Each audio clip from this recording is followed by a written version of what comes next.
Hello, this is Kristen with Impressing Minds. Thank you for watching this video, for tuning in and learning more about foster care. Thank you for trying to become more professional and serve these children in spite of the problems with the system or whatever you're going through with your kids, the behaviors, the issues that I know you're going through. Thank you for trying to, educate yourself and learn more. As much as we can, we need to learn. And we never should stop growing, and we should never stop studying our children. So I'm just really glad that you're here. Today's topic I wanted to talk to you about was how to overcome foster parent bias. And so the little background is that foster parents are doing it for the money. That's the biggest thing I think of. We're just self-serving. We want to do this to make extra money. It's like our side hustle. There's also some bias about foster parents being abusive. There's also some, bias about this rescuing syndrome, that we're going to rescue these little children and we're the savior or something like that. I never felt really like that, but we did not do this for the money. We did not do it to have a side hustle. We did it because, we wanted to expand our family. However, we didn't go into it really lightly. We thought about it for 2 years before we actually did anything. So we weren't like, hey, we need some extra money, we could do foster care.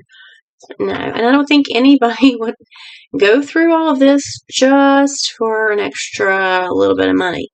That really, paid my car payment. One subsidy payment would pay my car or my van. I have a van. My van payment, and probably, the increase in the water or the power. People don't think about your bills are about double what, a regular family is. So, how do we overcome foster parent bias? The foster parents that I've heard of, maybe growing up, were mean and were abusive. There is a book called Three Little Words, I think. Ashley Rhodes Corder wrote this book, and in the book, it's a really good book. First of all, it's a really good book. In the book, she demonstrates foster care. It's probably from the 80s, maybe. She was in foster care in the 80s or 90s. I can't really pinpoint some dates there, but she writes about these foster parents and how they would abuse her and the other kids in the home. They would make them go outside and stay outside for hours and hours and hours, not allowed back in. They were hit with a spoon, I think, and they were given vinegar to eat. Just different weird punishments that had no rhyme or reason. She wasn't talked to like, oh, honey, I know you're having a bad day and you're having some problems, but you're not allowed to do this, and here's your punishment. Nothing like that. Very just abusive and hurtful and mean, just mean. So, there's also another story that talks about foster parents, and this was in the 80s. It's by Rosie Maloney. I think I'm pronouncing that right. And it's her memoir called Girl Unbroken. And it is amazing. And it's kind of like a sequel to her sister's book, Etched in Sand. So her sister was older, and then she was younger. And so because of foster care aging out and stuff, they kind of went their separate ways. And so this Girl Unbroken does talk about her time in foster care. It's not the main focus of it, but it gives you a glimpse of some of the stuff that foster parents did way back in the past. And so the reasons that we are vetted so heavily because of these people that were just mean to children, just downright mean, and treated children like, a side hustle or something. and they're just mean things that she did. Also, we have the movie Annie. And if you think about it, Mrs. Hannigan is not this wonderful saint who wants to run, an orphanage and save some children. She is downright mean. She's a drunk, and she's like in charge of all these beautiful girls who need love and support. And there is a quote from a fandom for Disney, and it says, Agatha Hannigan is the main antagonist in Annie. She is the authoritarian head of the orphanage, a job she loves, but she hates children, especially Annie. And I thought that was good. I thought some people may have done foster care, maybe they do foster care, because they love the thought of being a foster parent, but they really don't like the kids. I don't know why you would sign up for this if you didn't, but I thought that was a good quote. Our job as foster parents is to mold young people, and we mold them into their best self. We mold them to be what a good citizen would be. And that begins with dealing with some trauma that they've experienced. Even just being put in foster care is traumatic. So we have to, delve into that, whether we want to or not. We have to look at where they've been and help them come out of that. I want so much better for the foster families with whom I interact. So I don't want this foster care bias going on anymore. I want us to be professional, loving, kind, considerate, and interactive with the system, and interactive with the guardian ad litem and the workers and other foster parents. You need to get together.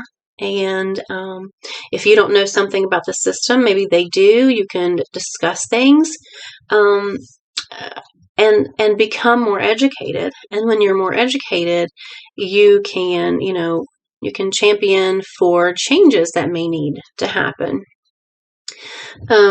We don't, of course, we want to treat the children kindly. And so that's our first and foremost priority. But also we need to be involved, politically and, spiritually with the children to educate them and give them good, better self-confidence in the things that they can do, especially maybe academically and, emotionally. They may be depressed. They may be failing 2 or 3 classes. How can we help them be their best self? There is a psychologist that I love. His name is Bruce Perry, and he wrote a book called, have that over there, The Boy Who Was Raised as a Dog. And in one of his chapters, it's actually a boy who was raised as a dog, but the man was not being, mean. You've got to read the book. Really, you've got to read the book. He wasn't being mean. He only knew how he was, I don't know if he was mentally challenged or not, but he was an older person, and he didn't intend on being mean to the child. The only way he knew to contain the child from walking and going everywhere was to put them in the dog cage. And so that's how the book got its name. But I couldn't wait to get to that chapter. And then when I did, I was like, wait a minute, he wasn't malicious in, doing this to the child. He just didn't know how to raise a child. Absolutely no idea. And he was older. So, but anyway, Dr. Bruce Perry wrote the famous book about a boy who was raised like a dog. He said in so many words that foster parents are valuable and we're essential. We need to be there for the kids, for the therapy, and work on their therapy while they're in our home. So practical situations is when this therapy that they're getting can be worked out and practiced. So he really, he valued in his book the foster parents, the ones taking care of these children. I think that was the overall theme of the book. He praised the parents who worked really well and really hard with their child. They studied their children and they found out what they needed, and they were successful in obtaining what they needed. So home is where the practice of therapy is completed. It's not, in a session once a week or once every other week or until you get to 20 sessions and then you're out. It's in the home is where everything takes place, the practice of it. So foster parent bias will change when we have the best interest of the child at heart, no matter what that is. And often it's reunification. That's the best interest of the child, to remain with their family. And we have to support that, and we should support that, actually, from the very beginning. We should always support that. Unless, I'll say this anyway, I was thinking it, but unless, it's a terribly abusive or horrific situation, I can't really advocate or discuss sending my own child to live with someone who I know abuses drugs and has a shady lifestyle as far as, unstable boyfriends or relationships that aren't, going to last, being an alcoholic or being addicted to drugs. I wouldn't let my kid go over there and stay and live with them for any amount of time, even to go visit. So why would I feel comfortable or advocate or be okay with sending this child back to that environment? And it's not that I'm going to be in their face about, you shouldn't do this, or it's not in the best interest of the child. But I'm going to be praying that what's done in the darkness is going to be shown in the light, and that the parent will realize what they're doing, and they'll wake up, and they will get better. They'll get better for themselves. And so while we're supposed to advocate for reunification, as a professionals give their professional opinion about things. And we don't want to step on, a judge's toes or anything like that. But we do want to give a professional opinion of how the child is doing, how they do before visits, after visits, things like that. So important. So we do have the best interest of the child at heart, and we advocate for them. In the meetings, we advocate. So another way to eliminate this foster parent bias is to do research. Become more professional in your field, which is foster care. So there are so many books that you could read. There are, videos. Obviously, you're watching this video. Don't forget to subscribe. And there's just a really good thing that happens when foster parents come together and support each other and discuss things. So I think it's really good to read and research, just like you were going to research, how to start a garden. I think it's really good to research, like you would research how to start a garden.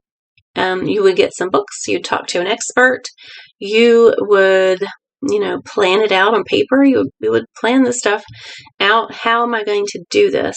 What's the timeline for this, So in my new book, I actually address some of these issues where I give tips, tricks, what you need to know on being, more professional. And the first chapter is free if you go to impressingminds.com and go to that website. There'll be a pop-up that says, do you want this book, first chapter free? And you just sign up and say, yeah, I'd like to have the first chapter. And then there's other information in there as well on the rest of the book, which is not out as of October 2021. So the book is called Call to Foster, and it goes into everything you need to know to be the best foster parent you can be, working with the social workers, education issues, academics, when they come to you behind, what can you do?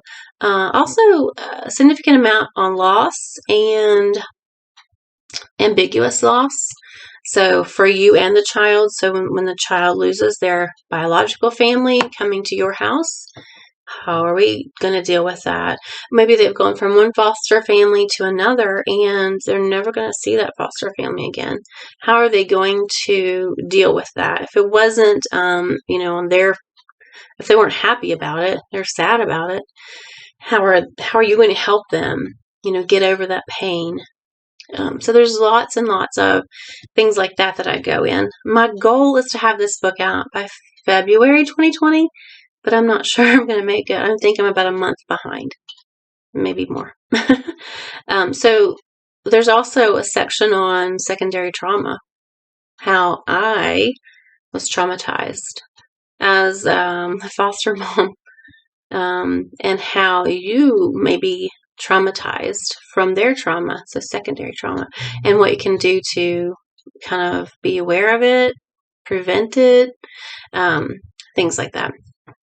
So I'd love for you to go to my website, impressingminds.com, get chapter 1, and then you'll see so much information in it. It's good. It's really good. I've researched a lot for it. So if you're still watching at this point, thank you for watching. And don't forget to subscribe. And I will see you in the next video. Don't forget to be professional and impress value on these children in your home.